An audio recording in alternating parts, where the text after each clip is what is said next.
chez vous, à Accenture, France et Monde, en fait, comment vous avez mis en œuvre cette transformation? Vous l'avez dit, on est quand même une entreprise un peu particulière parce que on doit se transformer nous-mêmes, mais on accompagne aussi nos clients en transformation. On a parlé de mode projet tout à l'heure. Bon, nous, le mode projet, c'est notre façon de travailler. Donc, on se force pas. On a toujours travaillé en mode projet, et c'est ça qui fait notre raison d'être.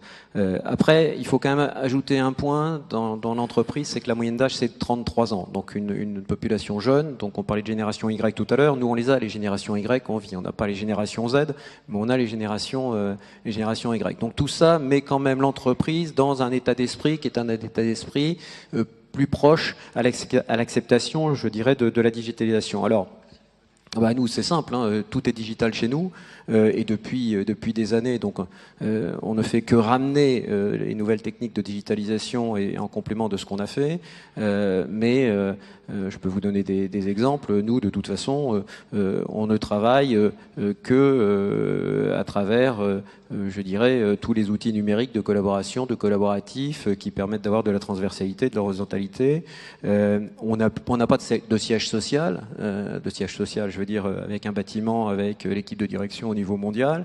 Tout se fait soit par réunion physique, mais de plus en plus maintenant par des réunions qui sont des réunions alors avec de la téléprésence, avec sous forme d'hologramme aussi, puisqu'on teste ces nouvelles formes de communication. J'y reviendrai parce que c'est pas qu'un gadget. Donc en fait, nous, on vit dans le digital. C'est quoi exactement la transformation numérique des entreprises? 72%, je crois, des cadres qui considèrent que la transformation numérique, ils l'ont faite.